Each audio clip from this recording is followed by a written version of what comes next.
All right, so in today's video, I'm gonna clean out the cab. I'm gonna clean out the bed floor, what's left of the floor. I'm gonna do some basic maintenance on this thing, adjust the valves, just change the oil, stuff like that. Fill the transmission, fill the rear end with gear oil. And then last, I'm gonna try to get this bed taken apart. I need the forklift to take it off, but we'll see if I get that far today. But let's get started. All right, so I finally got this door open. I had to take this off, had to take the hinge off, and I actually put this airbag inside there under the bottom and jacked the door up, because what was happening is this spin mechanism inside there, the spin mechanism inside there wasn't spinning. It was stuck, so I don't know if it's rusted inside there or what the deal is, but it works now. It's still pretty stiff, but it does work. Hell, I said that. But anyhow, the door opens now, so I got it open now. I can get in there and clean all this crap out. Like I said earlier, this was just seized up, something in there is rusty. I got pretty lucky there. This panel right here has been replaced on this truck, and a couple of the bolts were missing. That's why I was able to get it off without the door, because this bolt was missing and this one was nearly completely out. So got pretty lucky. But I thought this was kind of interesting. Looks like somebody's rifle went off or something in here, because that's a gunshot all the way through to the cab. So I don't know what would happen there, but sure looks like a bullet hole to me. But I'm gonna keep moving on. I think I'm gonna start cleaning this thing out today, and see what all's inside the cab. And then the bed is it's full of crap as well.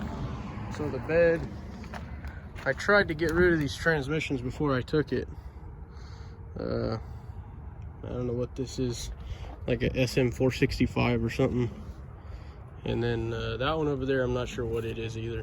I actually have no idea what that one is, because it's a closed drive shaft on that one. So I don't know, we'll see. All right, I'm gonna work on getting some of this crap cleaned out of this thing. It's pretty nasty. There's just a lot of garbage. What this seat cover is just completely falling apart. Just turns into dust. So there's a bunch of crap behind the seat. I'm gonna work on getting this stuff cleaned out, and if there's anything interesting, I'll save it. But for now, I'm gonna get started on cleaning this crap out.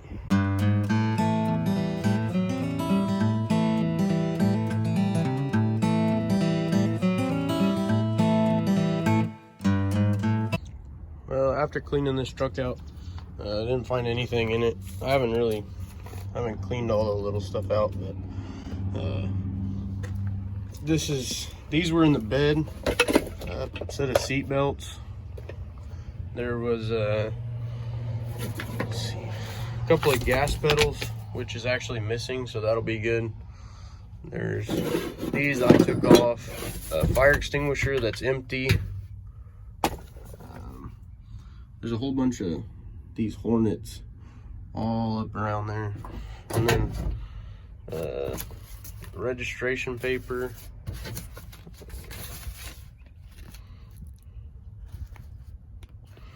a couple of shells, just a bunch of junk really.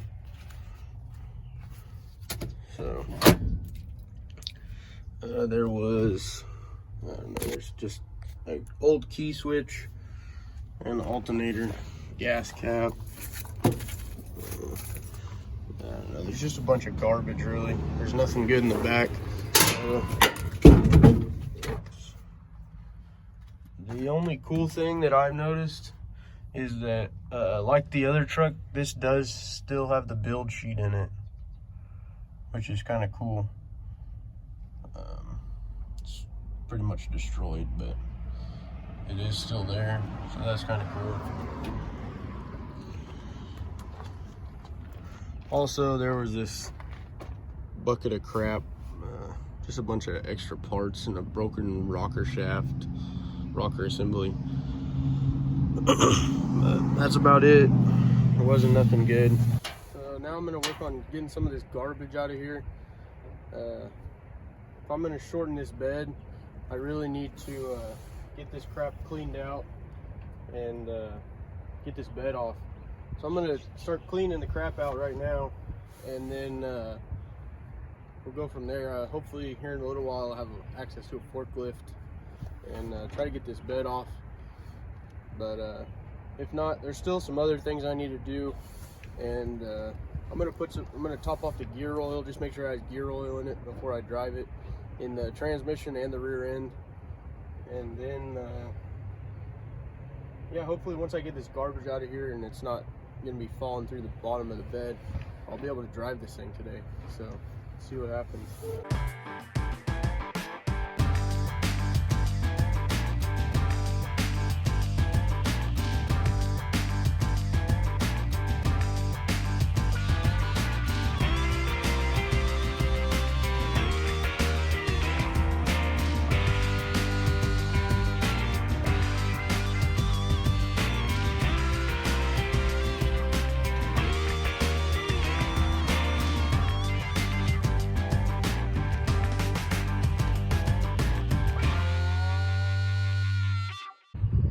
All right, here we are. I just got done adjusting the valves.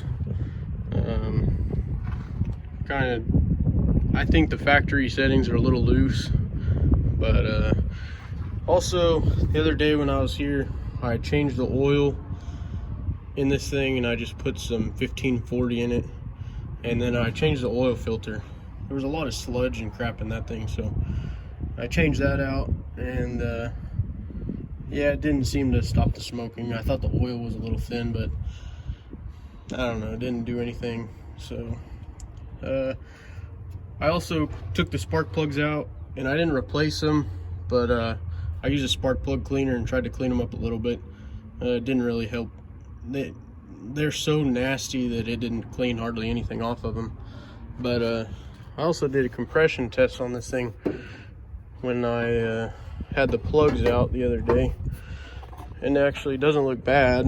It's not the best, but 105 on the first one, 95, 120, 105, 95, and 90. So the lowest was about 90, but it's not good. There's a little bit too much variation in there, between 120 and 90, but it is what it is. It's not horrible. At least we have compression. So not sure when. I'm gonna put some valve seals in this thing. It's not gonna be today or tomorrow. Pretty sure that's why it's smoking so bad down there on it's either number 4 or 5. That's blown out the oil. I don't remember exactly now. It's been a couple days, but anyhow, I'm gonna keep plugging away. I think I'm gonna fill this thing up with gear oil in the transmission and see if it'll. Oh, I'm gonna change this thermostat too, so that'll be next. Change that real quick, and then I'm gonna put some gear oil in the rear end, make sure it's full, make sure the transmission's full, and then see if this thing will drive. So I had a slight change in plans. I was gonna change that thermostat up there first, but I decided to come on here and change this gear oil, or fill up this gear oil rather, because once I take that thermostat out, a bunch of water is gonna go everywhere, and quite frankly, I don't want to lay in mud. So I'm just gonna top off this oil real quick, and then I'll change that thermostat here in a minute. All right, so I got the plug out, and pretty glad I didn't drive it because there's oil, but it's way down in here, not nearly enough. So I'm gonna put this little tube in here, this little cheater pump deal. Let's see if it's long enough. And hey, pump this thing up.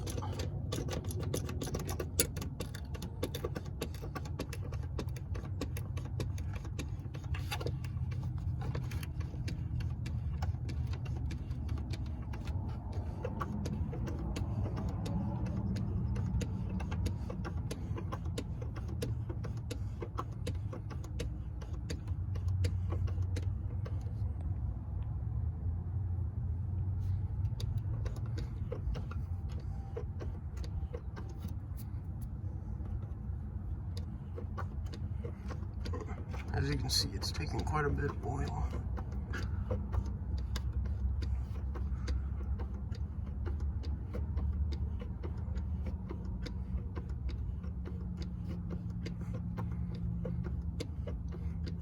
Alright, either this thing was plumb empty or this pump ain't working. I don't know which one it is. Because I don't see any bubbles in the pump. See? Oh yeah, it's moving fluid.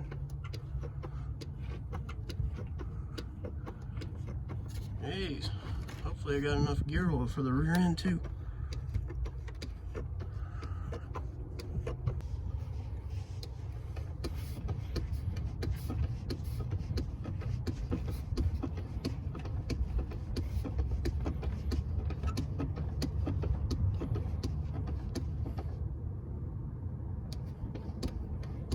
Oh, there she goes.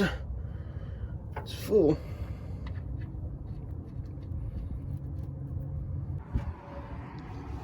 Alright, so now I got this thing full of gear oil.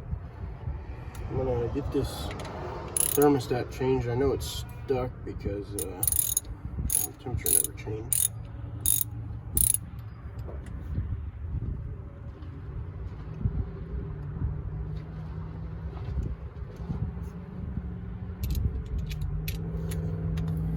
I went and got a new one this morning at O'Reilly's.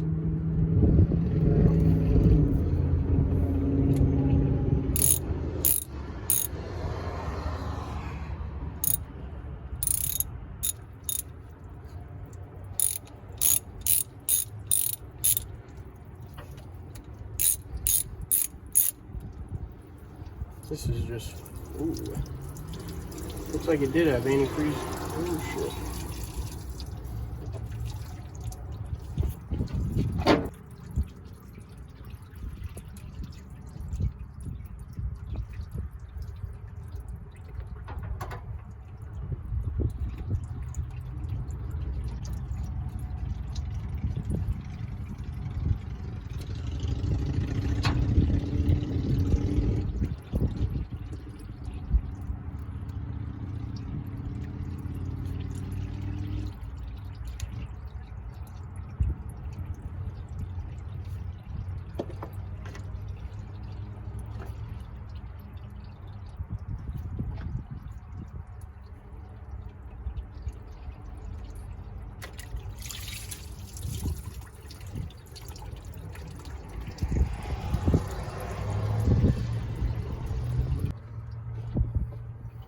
So now, I'm just gonna try to get some of this gasket.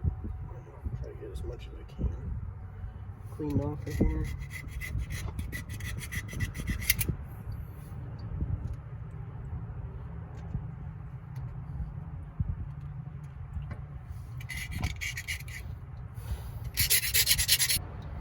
Alright, I went and got a drill. This will clean this crap off a lot easier. Hopefully.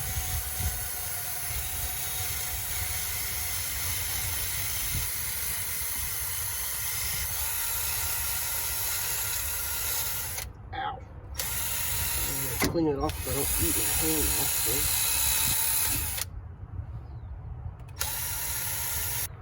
So this thermostat's a 180. I just pulled a 160 out, but 180 will be fine. It's pretty much what I put in everything is a 180. A little bit of crap got down in there. Most of the time I put RTV on these things on both sides, but I don't have any today, so hopefully this will seal good enough. Hell, the thing doesn't even line up.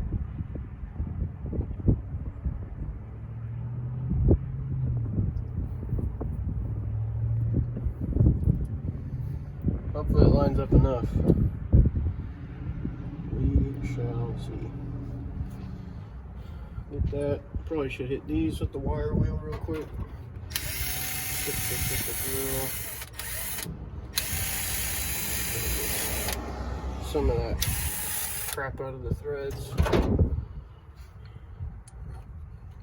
Run this down in there. Hit this one with the old wire wheel.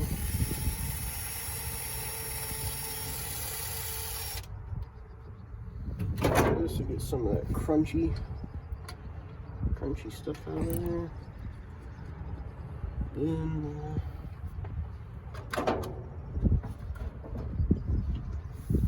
find my ratchet. If I didn't walk back to the car with it.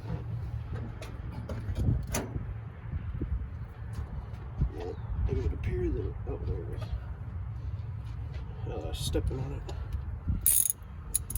Get this thing ramrodded down on there. There we go. Now let's get this run down on there. Let's try. Will it seal? Probably not. I never have good luck with these gaskets if you don't use RTV on them, but that's all I got. So that'll work. Put a little more water in this thing. And then we're gonna find out if this thing will drive. All right, I'm gonna do a walk around of this truck. Just say what all I've done to it so far since I drug it home. So in the engine, let's see. So I just changed the thermostat.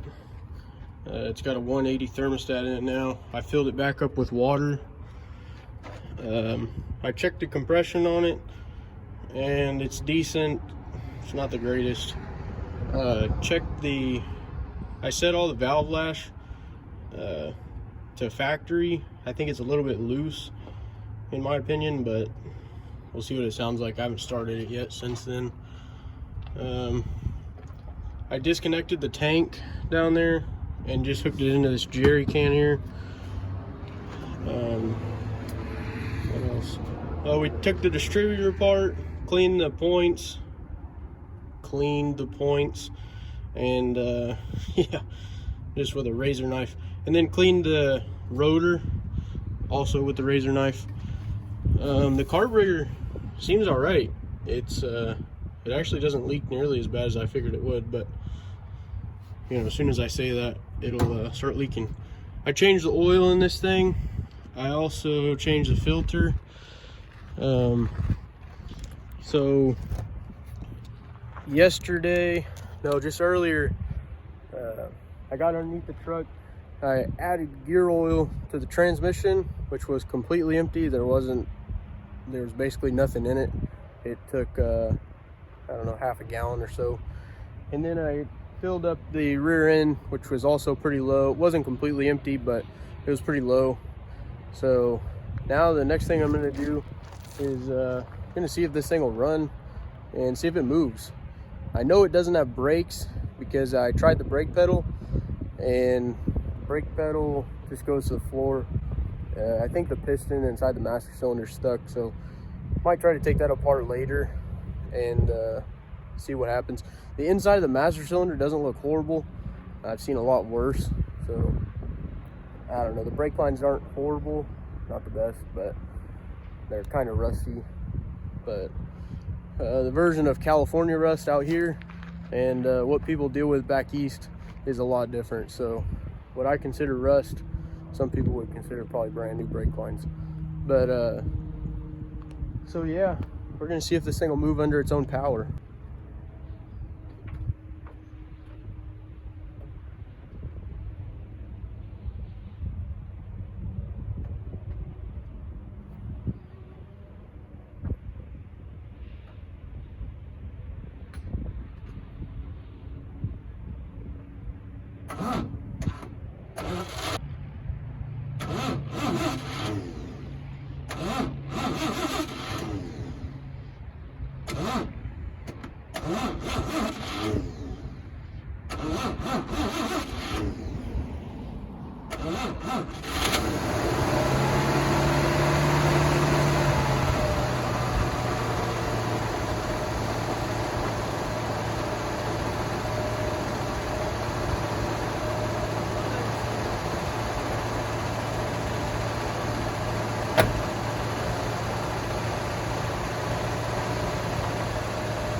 Well, there you have it. It runs and moves. I have no idea about all the rest of the gears. It's still a little bit noisy under here, but it runs pretty good. Still hoping to get some valve seals today and put some valve seals on this thing, because I think that's where the oil's coming from. That's a lot of oil though, so I don't know, we'll find out. But it's got 30 pounds of oil pressure in it. I don't know if the temperature gauge works or not. Let's see if the radiator's warm.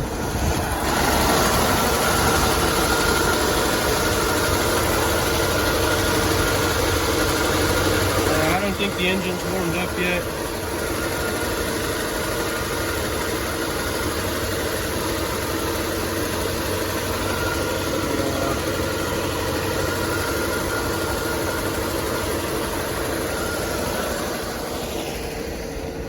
Alright, well, I'm going to shut it off before I smoke this whole place out.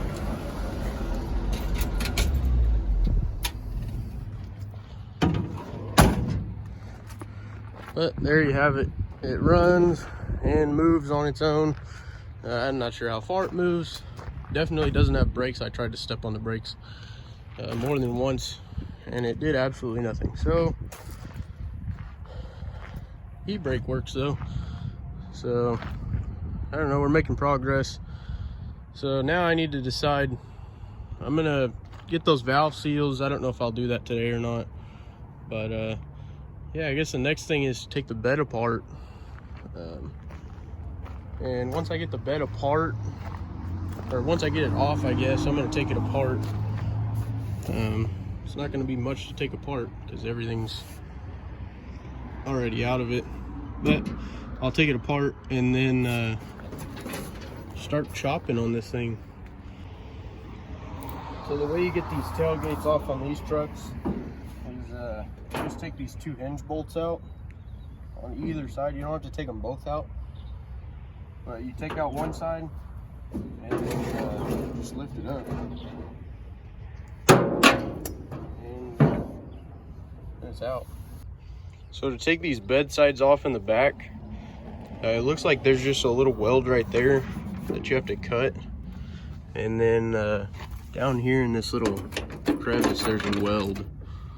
It's kind of hard to see on that side. See if you can see it. It's back there behind that hinge. And then there's 2 bolts down below, 1 and 2. And then obviously you got to take out all these bolts, because that's holding the bedside to those braces. But I'm gonna start getting this thing cut apart, and I'm gonna have to cut all these bolts because I'm not getting under there. They're gonna be rusty and stuck anyway, so there's no point in trying to break them free. I'm just gonna get a Sawzall and cut all them off. That's same at the front. And then all the way down like these right here. I have to cut all these off too. And then get some help from the forklift, and we should have this bed apart today. Well, after a lot of bolt cutting and some help from the forklift, the bed side's off, so that's good. It's pretty crazy how straight this thing is. This bed side's really straight, and all it's done is been painted over. It's never been body worked. So these are got all these cut off. I just used that little 12-volt Sawzall. It works all right. Not the best at all, but it worked. And now to get to the other side. So also, there's 2 more bolts in here that you can't see from underneath. Whenever you go to take this off, you can only see these back 2 if you lay under the truck. And then there's also 2 right here. So those were fighting me because I didn't know they were there. But then you just cut this little weld right there. Cut that weld right there. Just all I did was really scored it with the Sawzall because I don't have a grinder. And then just wiggle it back and forth. And then bedside just comes right off. It's pretty easy. So I'll bring you back once I get on the next one. So on this side, I've got all these bolts cut out now. So you just have to cut the ones out that are connecting the bedside to the cross member. I left all the ones that aren't, because once I get home, I'll cut those off with a die grinder or a 4-inch grinder. So this is the weld you got to cut. Just that little weld right there. And then down in there, there's another one. It's down in there that you got to cut off. And then there's on the front here, there's 3 bolts, and then there's 2 more bolts in there. There's 2 more bolts in there that they're just screwed into welded nuts on the back side. So, and then on the other side, I forgot to take off these hangers. On the other side, I forgot to take off these hangers, so that was interesting. But there's 2 of them, so I just cut them off on that side. These ones I'll try to take off. All right, I'm in my garage here at the house tonight. I just want to say thanks for watching. This video got the bed torn down. That was huge. That was not something I was dreading, but it was I didn't know how I was gonna go because I've never taken one of these beds apart, so I was afraid I was gonna have to do a lot more cutting. But got it apart, and also figured out that the truck is 66. Found the registration in the glove box. So it's a 66. It's got a 66 bed on it, but I think it has 65 emblems. I don't know. I think it's a little bit of a hodgepodge, but it is what it is. Check out the next video for a short bed. Budget short bed. Something everybody can afford.